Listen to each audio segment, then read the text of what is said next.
My twin brother faked being me to seduce my girlfriend while I was out of town. She slept with him and called it an honest mistake. So I used their own game against them and made sure the whole family knew who they really were. I'm Eli, 27, male, and I used to think having a twin meant built-in loyalty. Like no matter what else happened in life, you had this mirror version of yourself who understood you without needing explanation. A ride or die from birth. But now I hear the word twin and feel sick. Because mine, Ryan, used my face, my voice, my memories to crawl into bed with the girl I loved. It started small, doesn't it always? I was out of town for a work trip. 4 days in Chicago, leading a product demo for a new software suite we were rolling out. I'm in tech, very headphones on, hoodie up, don't bother me unless you've got coffee energy. Meanwhile, Ryan's the opposite.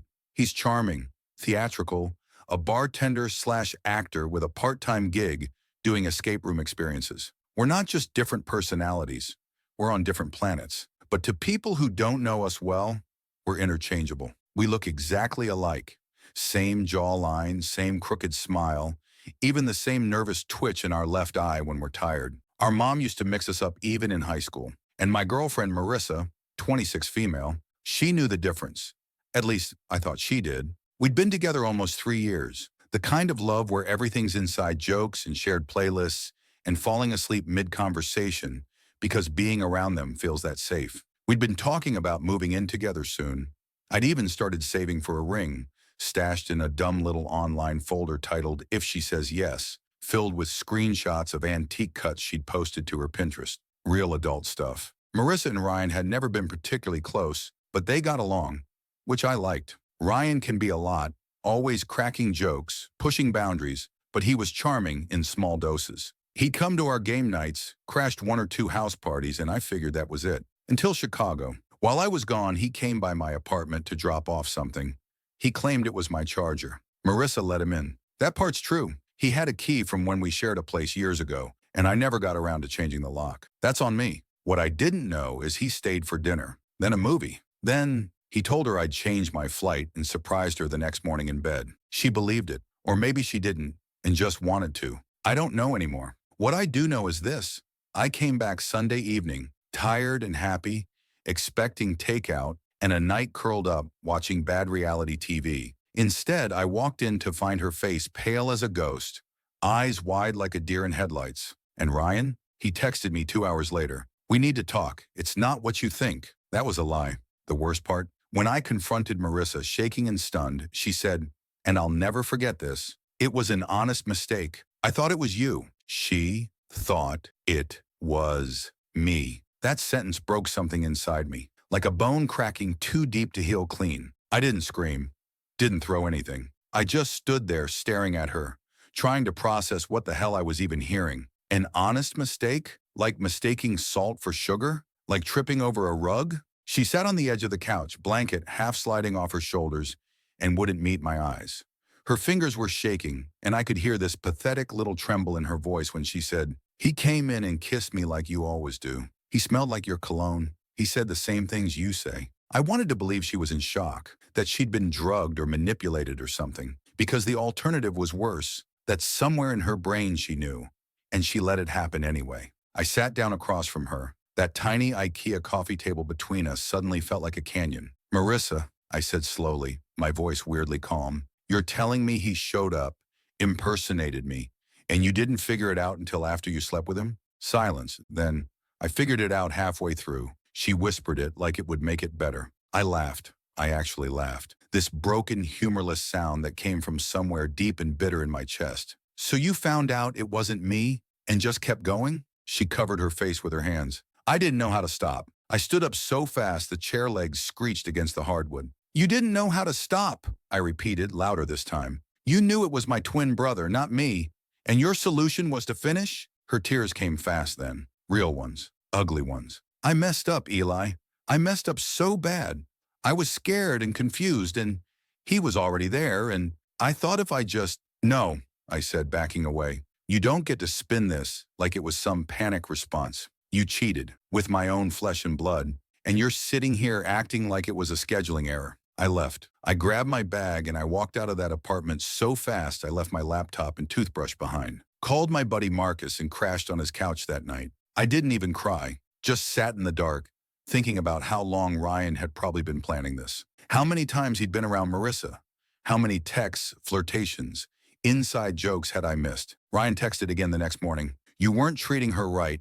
She needed something you couldn't give. We didn't plan it. It just happened. That was it. That was his grand defense. By then, the rage had settled into something colder, something focused. I didn't reply, didn't lash out, because I had a better idea. Ryan wanted to pretend to be me. Cool, let's play pretend. But I was going to be the one writing the script now. First thing I did was lock down everything, change the locks on my place, finally canceled my spare keys, wiped every shared account, and reset every password from Netflix to Venmo. Ryan didn't get to wear my face and still have access to my life. Then I started gathering ammo. See, Ryan and I have a long, messy history. Growing up, he always had this talent for stepping over lines without ever getting caught. Shoplifting in high school, while I got grilled for being in the same aisle. Hooking up with girls who thought they were texting me. He loved the thrill of deception, said it made him feel in control. I used to roll my eyes at it, chalked it up to immaturity. But now I saw it for what it was, practice. I went through old messages, photos, group chats, found every interaction that had been weird in hindsight. Every time Marissa giggled at a text and said, your brother is too much. Every time Ryan made some over-the-line joke about how, if I ever died first, he'd keep her company. I used to laugh, thought it was just his sick sense of humor, thought he respected me. What a joke. I wasn't just mad at them. I was embarrassed, humiliated. These weren't strangers. This was my person and my twin. And now my name, my body, my literal identity had been used in a betrayal so twisted it barely sounded real. And somehow they were both trying to soften it. It just happened. It was a mistake. I thought it was you. Like I was supposed to be reasonable about it. But here's what they didn't get. I wasn't going to scream. I wasn't going to fight. I was going to show them who they messed with. Ryan had a weakness. He craved attention. But more than that, he craved validation from our family. He'd always been the golden twin to our mom, the charming one to our aunts, the favorite at every holiday. But what they didn't know was how much of it was an act. So I dug into his secrets. Turns out Ryan had been sleeping with more than just my girlfriend. There was a barista he was seeing on the side, while dating some girl named Leah, who our mom loved. And then there were the tips he was skimming at his bar job, using my name when he got caught by a regular. Oh, sorry, my brother's the manager. He'll smooth it over. I made a burner account, started collecting proof, screenshots, voice memos, photos, every lie, every scam, every girl he sweet-talked into, thinking he was just a misunderstood twin with bad luck. He loved playing the victim. I was going to let him, but not yet. First, I needed to hear it from him, in person. So I texted him. Let's talk. One time, face to face. Just you and me. No yelling. You owe me that. He bit. Of course he did. His ego wouldn't let him walk away without trying to justify it. We met at our childhood park. I wore a hoodie, sunglasses. He showed up in cologne and designer boots like he was going on a first date. He smirked when he saw me.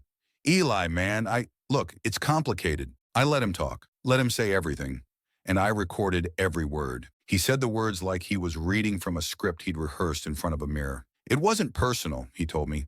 It just happened. She was vulnerable, and I was there. You'd been distant lately, working so much. I didn't mean to hurt you, man. I didn't say a word. I just let my phone record from inside my hoodie pocket while he dug himself deeper. She thought I was you at first, yeah. But even after she figured it out, she didn't stop me. She needed something real, and I gave her that. Something real.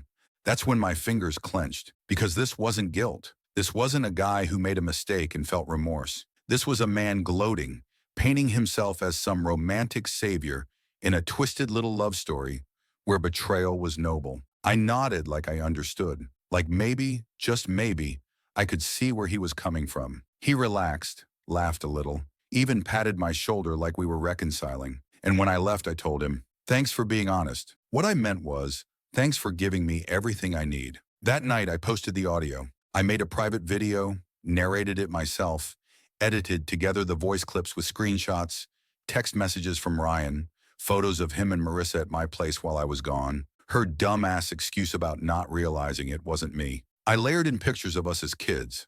Birthday parties, Halloween in matching costumes, high school prom where he stole my date after I got food poisoning. A history of subtle betrayal no one ever paid attention to. Then I sent the link to our mom, our dad, our cousins, our grandparents. Every single person in our family group that still saw Ryan as the charming golden twin. I sent it with one line. Thought you should know who you're really cheering for. It spread like wildfire. By morning, my phone was blowing up. Aunt Lisa called crying. My uncle texted to ask if it was real. My grandma, who still sends us cards with $10 inside, left me a voicemail saying, I always knew something was wrong with that boy. But this, Marissa tried calling too. 6 times. I didn't answer. She texted instead, why would you do this to us? United States, as if I hadn't been the one cheated on, as if she hadn't crawled into bed with my twin and then tried to play the victim. Ryan, of course, went nuclear. Started DMing every relative. Eli's twisting things. He's always been jealous. He set us up. Then he showed up at my apartment, pounding on the door like some scene from a bad movie, screaming my name loud enough the neighbor's dog started barking. I opened the window upstairs, looked down at him and said, you used my life like a costume. You don't get to cry now that it doesn't fit. He lost it, screamed, called me a psychopath, said I ruined his life. I didn't respond because I wasn't done. This wasn't revenge yet. This was just the trailer. Update 1. Okay, I did not expect this to blow up the way it did. First off, holy hell, thank you. The DMS, the comments, the stories from people who've been through similar betrayals. Y'all are like an army of emotional war veterans, and I'm genuinely grateful for every one of you. Some of you said I should have beat his ass. Tempting, very tempting. But this wasn't about jail time. This was about making him live in the wreckage of his own lies. Quick recap for the new folks. My twin brother Ryan pretended to be me while I was out of town and slept with my girlfriend Marissa. She claimed it was an honest mistake, and I should understand. I didn't scream. I didn't cry. I made a video with receipts and let the family watch him burn. Now here's what's happened since that fire started. Ryan lost his job. Apparently one of our cousins, shout out to Mia, sent the video to his bar manager. Which sounds extreme, but you know what? Turns out impersonating your own brother to sleep with someone and then bragging about it on audio isn't a great look for someone who works in hospitality. Customers had already complained about him being creepy. This just sealed it. I didn't even know until Ryan left a voicemail sobbing, and I mean ugly sobbing. I can't get another job around here. You ruined everything. I was your brother. Cool story, man. Marissa moved out of our apartment. Took her 3 days, didn't say a word to me directly. Just texted once to say, I'm sorry for everything, but get this. She tried to leave behind one of our photos from a trip to Seattle. We were standing in front of the Space Needle, arms around each other, both smiling like we had a future. She left it on my nightstand, as if I was gonna keep that. I broke the frame, tossed the photo into the trash with the frozen pizza boxes and the crusted over container of pad thai she left in the fridge. Closure. Also, minor bonus update, Ryan's other girlfriend, the one he'd been cheating on with Marissa, she found the video too. She DM'd me. We talked, compared timelines. Turns out Ryan had been stringing 3 different women along, told each one they were the only one who really gets me. Even had a burner apartment across town to juggle his lies. That man was running his life like a startup destined to collapse. She's already gone scorched earth, blew up his socials, tagged him in a story titled Sleeping with Your Brother's Girlfriend Isn't a Personality. Family group chats are pure chaos. Aunt Lisa blocked him. Our dad tried to stay neutral until Ryan called him a coward for not defending him. Now dad's not speaking to him either. Mom? She's confused, crying, and doesn't know who to believe. Classic. Anyway, I know a lot of you asked what's next. Let me just say this. The final act hasn't even started yet, because Ryan and Marissa thought they could manipulate me, humiliate me, and walk away. But they forgot something. I know every dirty little secret they've ever whispered in the dark, and I just got invited to a family reunion. Let's just say, the toast this year won't be to love.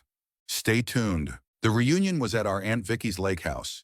Big open deck, string lights, potluck tables sagging under casseroles and store-bought pies. The kind of event where the air smells like sunscreen, charred burgers, and forced nostalgia. I almost didn't go. But then I remembered what Ryan did, what Marissa let happen, and what they both tried to spin like a soap opera written by sociopaths. So I showed up, clean-shaven, fitted black polo, calm smile. Nothing flashy, just present. That was important, because people like Ryan count on you disappearing. They rely on shame, on you avoiding the room so they can rewrite the story before anyone asks questions. But I wasn't hiding anymore. People noticed. Heads turned when I walked up the steps with a six-pack and a Tupperware of my mom's old potato salad recipe, just like she used to make before she forgot how to look me in the eye. Cousins nodded. Aunt Vicky hugged me a little too long. Nobody said it out loud, but they knew.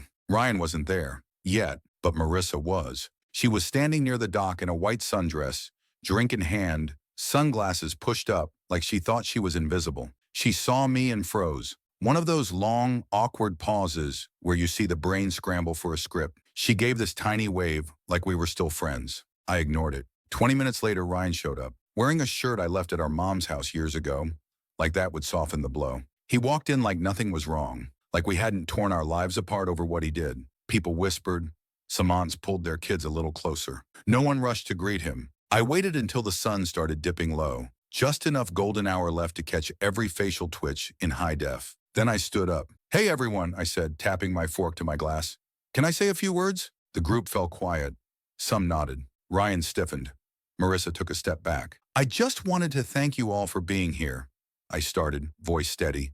"Family's not easy, but it's supposed to mean something." I looked directly at Ryan. "And sometimes it means holding people accountable for what they think they've gotten away with." He flinched. "I've made peace with what happened, but I want everyone here to understand something. Being related by blood doesn't excuse betrayal, and calling something a mistake doesn't erase intention." Now I pulled out a little box, set it on the picnic table. Inside, the broken picture frame, the one Marissa left behind like a guilt offering. "I brought this in case either of you needed a reminder of what you broke. Don't worry, glass is already shattered. You don't have to do it yourselves this time." Marissa looked like she might throw up. Ryan started to speak. "Eli, this isn't the place," but I cut him off. "You already made it the place," I said calmly. "You brought it into my home, into my relationship, into our family. You wore my face to do it, so now we all wear the consequences." And then I walked away. Left the frame there like a corpse at a crime scene. People stared. Some clapped. One of the uncles actually muttered, "Damn." Ryan turned red. Marissa was blinking fast like she couldn't decide whether to cry or run. They came here thinking they'd control the story. But I owned the ending now. I didn't stay for dessert. I walked out of that backyard like it was a crime scene. Because honestly, it kind of was, just not mine. I drove back into town with the windows down, wind in my face, hands still shaking. Not from nerves, but from release. 3 years of loving someone who could lie to my face. A lifetime of sharing a face with someone who thought that gave him permission to steal my life. I wasn't sad anymore. I was done. But that wasn't the end. Because apparently public shame isn't enough for people like Ryan. See, most people would take that L and crawl away. Maybe start over somewhere else, maybe do some actual self-reflection. Not Ryan. That night around 1:30 a.m., he showed up at my door, banging. I was mid-spoonful of cereal and re-watching old UFC fights, and suddenly there's this thunderous pounding. I checked the peephole. Yep, there he was. Sweaty, drunk, wild-eyed. I didn't open it. "You think you're better than me now?" he shouted through the door. "You think that little speech makes you a saint?" I stayed silent. Let him unravel. "You're not perfect, Eli," he screamed. "You just pretend better than I do. Everyone's gonna forget this in a month, you know. You're not a hero. You're just a bitter little bitch with a victim complex." My phone was already recording. Again, he kept going. "You never earned anything. You just got lucky. She came to me, Eli. Maybe that's what pisses you off most. She wanted me." He threw something at the door. I don't know what. It cracked the siding and bounced off. Then silence. Then crying. Loud, gross, hiccuping sobs from the other side of the wood. I waited, let it hang. Then I spoke through the door, quiet and cold. "You didn't just betray me, Ryan. You became everything we used to promise we'd never be. I don't hate you. I pity you." I called the cops, filed a report, gave them the recording. They gave him a trespass warning. Next time, he'd be arrested. The next morning, Marissa texted me a novel. Apologies, regrets, a paragraph about how she finally saw the real Ryan last night and wished she'd believed me sooner. I didn't reply. I posted her message, with her name blurred, on the same private page I'd used for the family video. Captioned it, "Funny how the truth hits harder when it's yelling through your door at 2 a.m. By lunchtime, it had 100 comments. Support, anger. One cousin dropped a bombshell in the thread. Apparently, Ryan had tried to hit on her roommate last year, while dating Leah. Said he was tired of being seen as just Eli's twin. Oh, that's what this had always been about, huh? Not just Marissa. not just jealousy. Ryan didn't want to be me. He wanted to replace me, but now he'd erased himself. Update 2. Welp. So apparently exposing your twin brother and ex-girlfriend in front of the entire family and then letting them spiral in real time isn't the end of the story. It's just the fuse. Because now, the bomb's gone off. And y'all, the fallout is delicious. First off, thank you again to the internet strangers who reached out after the first update. The DMs, the petty revenge suggestions. Leave a toothbrush at his new girlfriend's place. Shout out to @Tooth Fairy Terrorists. The people who just said, I believe you. All of it helped me stay level. This story stopped being about just me the second Ryan used my life as a costume. Now, it's about drawing a damn line. And speaking of drawing lines, our mom picked one. And it wasn't mine. Yep, got the full speech. Family sticks together. You've always been dramatic, Eli. You embarrassed him in front of everyone, instead of handling this like an adult. I asked her what adult thing I should have done. Let my twin commit identity fraud with my girlfriend and just hug it out? She said, and I quote, "It's not like he killed anyone." That's what it took for me to block my own mother. I've taken her passive-aggressive jabs my whole life. But that was a choice. She chose the son who shattered our family for a cheap dopamine hit over the one who stayed quiet, loyal, and real. But I'm not crying about it. You know why? Because 2 nights ago, Leah showed up. Yeah, that Leah. The girlfriend Ryan was still technically with while sleeping with Marissa. The one who got humiliated when the video made it to her coworkers, and she had to explain that, no, her boyfriend didn't have a twin fetish, just zero loyalty. She found my building, knocked on my door, and when I opened it, she just said, "Can I sit down?" I brought tequila. We talked for 4 hours. Turns out Ryan lied to her too. Shock. He told her I was the narcissist, that I manipulated Marissa, that I orchestrated the whole thing to get attention. I showed her the recordings. She just sat there with the glass in her hand, shaking her head. "He's always been so charming," she said. I didn't think it was an act. Then she laughed, this dry, almost relieved laugh. "You know what he said when I dumped him? He said, 'That's fine. I always had backup.' That broke something in her. And honestly, same. So we made a plan, and last night, we executed it. Because Ryan's one remaining pillar was his social circle. The little clique of coworkers, barflies, fake deep creatives who still thought he was this tortured twin with a heart of gold. He hadn't told them the truth, just said I smeared him and weaponized family trauma. So Leah invited them to a reconciliation dinner, said she wanted everyone to hear her side. I was the surprise guest, and I brought the truth with me. The dinner was at this semi-trendy tapas place downtown, Ryan's kind of spot. Exposed brick, mood lighting, cocktails with foam. Leah rented the private room and back using her own money. Told his friends it was her way of moving forward after the drama. Ryan showed up late, because of course he did. Waltzed in like he was walking onto a stage. Tight shirt, smug smile, little wounded puppy energy in his voice. "Hey guys, sorry. Traffic was hell." He didn't see me at first. I was sitting in the corner, quiet, hoodie on, sipping water like a ghost he hadn't finished burying. Then he saw me, and for the first time since this all began, he looked scared, not angry, not smug, just caught. "You said this was a dinner to clear the air," he said to Leah, voice tight. "It is," she replied, cool as a glacier. "That's why Eli's here." His friends, 6 of them, mostly bar regulars and ex-theater buddies, looked between us, confused. I could already see one guy scrolling his phone under the table, probably looking for the video. I stood up, didn't yell, didn't flinch. "I'm not here to argue," I said. "I just want to give you all the context he's been avoiding." Then I pulled out the little Bluetooth speaker I brought in my coat pocket. Press play. The room filled with Ryan's voice, the recording from the park. Every justification, every smug confession, every time he said Marissa needed something real, and he gave it to her. The sound of betrayal, casual and confident, like he thought no one would ever hear it but me. When it ended, I said nothing, just looked at them. One of the girls, the tall one with the sleeve tattoo, covered her mouth. Another guy muttered, "Jesus Christ." Ryan looked like a man standing in front of a mirror that suddenly cracked down the middle. "This is a setup," he hissed. "This is vindictive. This is sick." Leah finally stood. "No," she said, eyes boring into him. "What's sick is stealing your brother's identity to screw his girlfriend and then pretending you're the victim." She stepped closer. "You used me, Ryan. You used all of us. You treated your own family like extras in your drama. You don't get to lie your way out of this." He reached for her arm.